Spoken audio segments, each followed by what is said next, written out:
we have the house by the sea, but this is the club by the park. It just occurred to me. That's the sequel. And I'm not the Wizard of Oz because when he comes out, there's a real world. This is the real world, but the right world. You know, when I was coming over here, I got here early and they were rehearsing, and I was on 3rd Avenue, and I swear the traffic had paused on 3rd Avenue just to hear you. So nice, so beautiful. Thank you for that. And I also was thinking as I'm listening to this, one of my favorite things in the world is something that's ekphrastic. Does anybody know what the word ekphrastic means? It's like nobody knows this word. It's art from art. And this is exactly what this is. It's my favorite genre. I'm going to teach you that one, teach you how to spell it and everything. And it's great that we have this particular show up right now. These are from the permanent collection, so it suited the task. So thank you so much. My gosh, that was so moving. And I think I was watching lots of heads bobbing as it was going. That's a really good sign.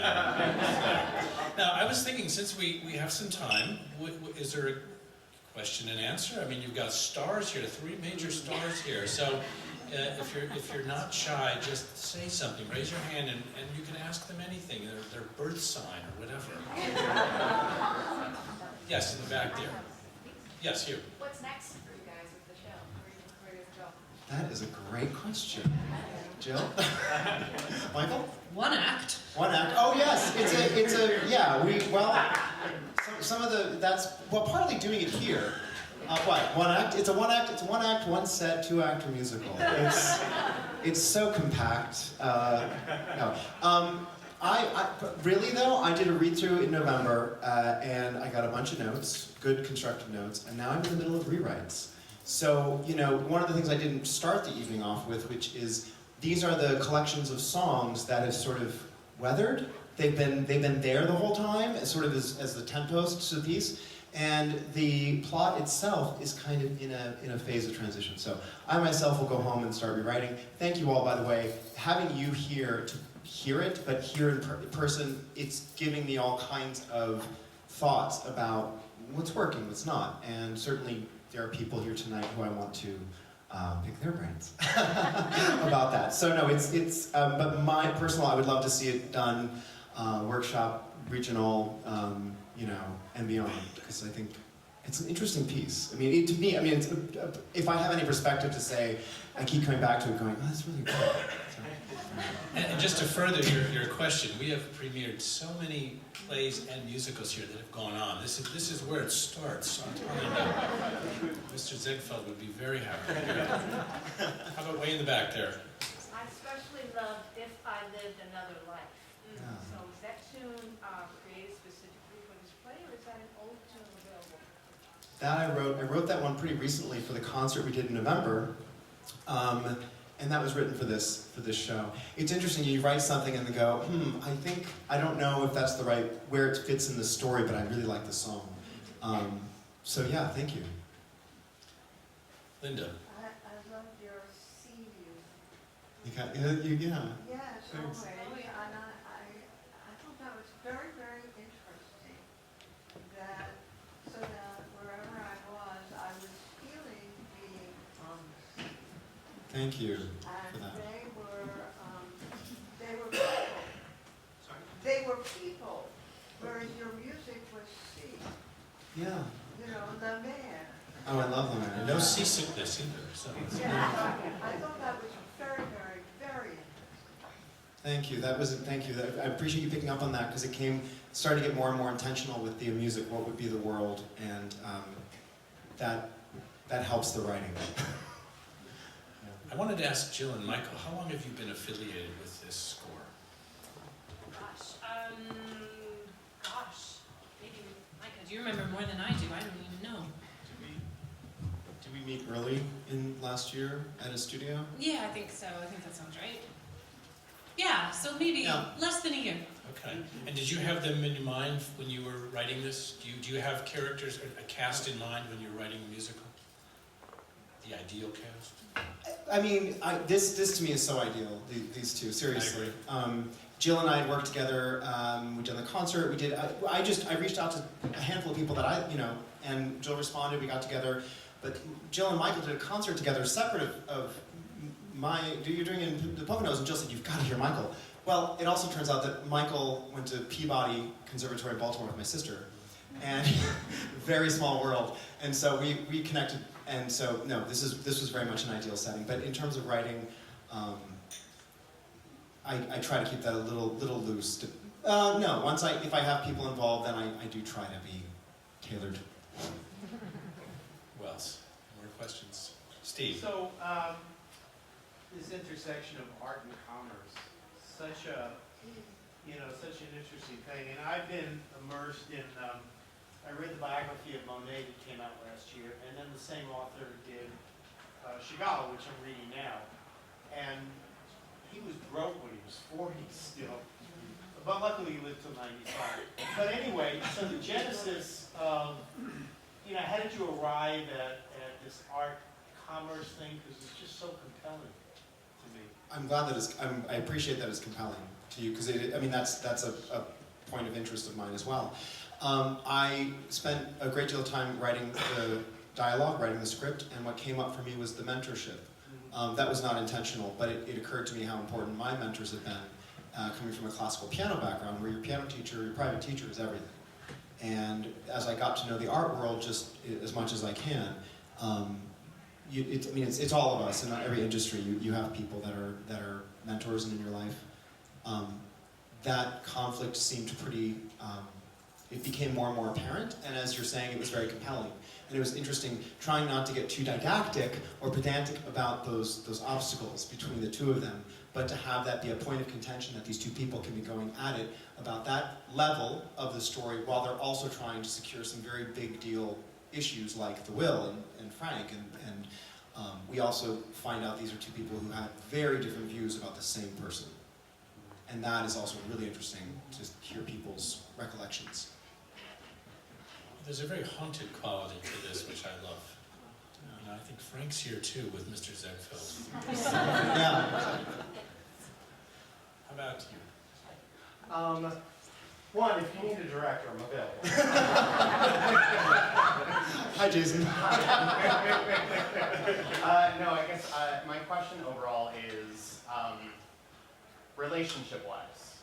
Are we talking more looking back on your relationship with Frank, or is this a new blossoming relationship that is coming forward between the two of you competing over sell the house, not sell the house, also y'all opening up to each other? How does it feel to each of you? Or both? I think it's a little bit of both, as we're still finding what this piece is going to ultimately look like. But I think there's a little bit of both. We can come at it from the beginning, just the mentorship aspect, and then I think they surprise each other with how much they have in common, and that sort of unravels from there. What? Yeah, well, I've heard a couple different versions of the show now, the story. So I've got both in my head. It really started out as a fight over this house and who Frank was. And in our most recent reading, we kind of started exploring, well, what if there is a romantic, an accidental romantic connection as another layer to it. So yeah, I definitely feel the relationship starting to blossom. There's definitely the romantic, there's an element that is genre, of rom-com quality that I do love. I think of this piece as a mix between Nancy Meyers and The Light in the Piazza, that there's a quirky love to it, but there's also this elegant, someone said, I don't know, we were talking, it was elegant ambivalence. No, yes? Ambiguity? No, ambivalence. Elegant, both, but I just described what it is. Both things can be true, and contradictions can be true. And I think that, for me, today in this world, without pointing to anything specific, we can say it's more than one thing. And so I think by the end of the piece, these two people one of the versions right now is the house becomes this gallery, and you see all these paintings drop in as time flies, and these two people embrace. And I don't know if we need to know if they're in love. I don't know if they become a couple. I don't know if that's important to the viewer. What's important is they've come to a common ground. Yes, it is important. Wait, show of hands. I'm kidding. But if you go with the concept of art and art is genuine. Yeah, It's like demasking. yeah, And so when you see something genuine and Yeah. you demask, yeah, and you just stand in front of it yeah. and with somebody, you have to fall in love with each other.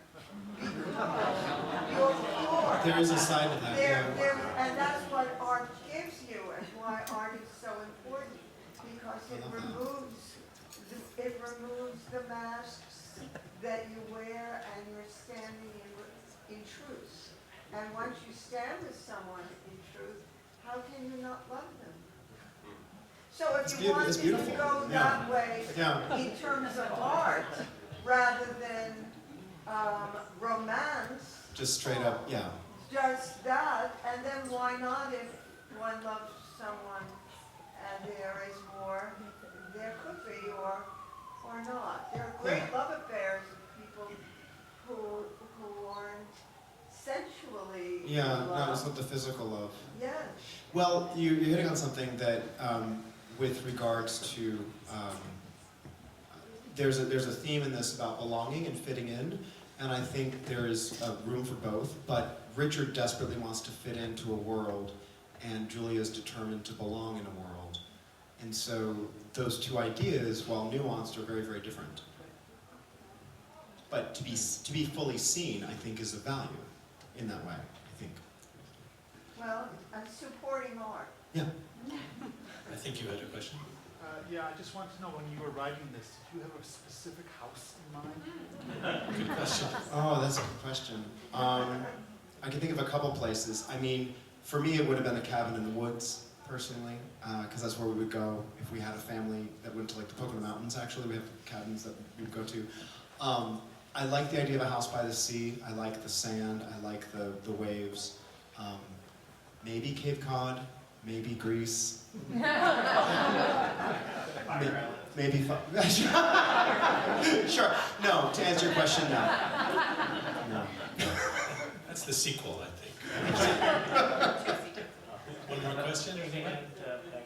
Yes. So the question about your creative process specifically, how do you filter out ideas and kind of what do you judge as worthy of making into a paper versus kind of things that deserve feedback or would be kind of fun?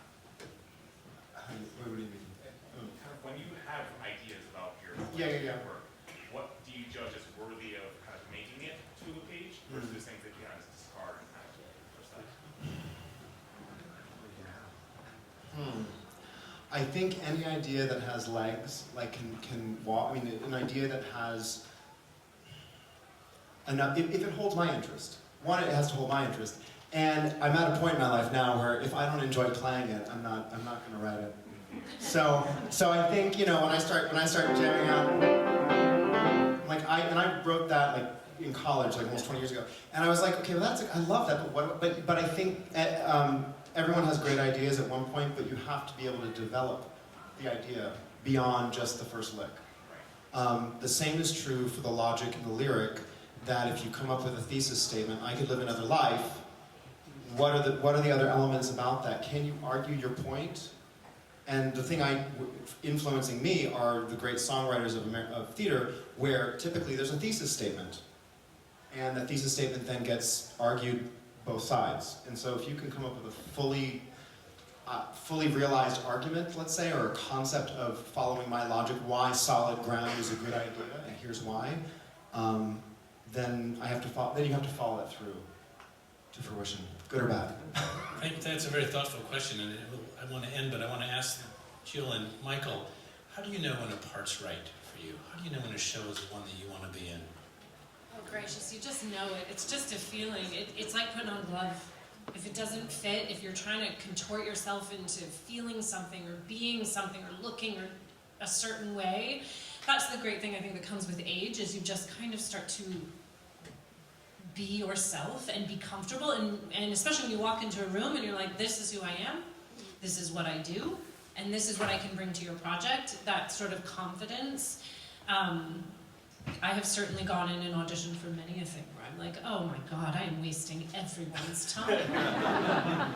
But you never know what it might be to something else. And I think if you're really lucky, you have collaborators and writers that are willing to be collaborative and, you know, take you know, not necessarily criticism, but advice and musings based on your perception of their piece. And it's a tricky thing because it's your baby, right? It's the product of your creative brain, and to have the humility and the generosity to put that out into a group of people who, ideally people that you trust and people who you respect, to then like collaborate and tweak and make better. Ultimately, I think like that's in the best case scenario that's where real beautiful stuff happens. And I feel like Mike is one of those guys. He's one of those guys.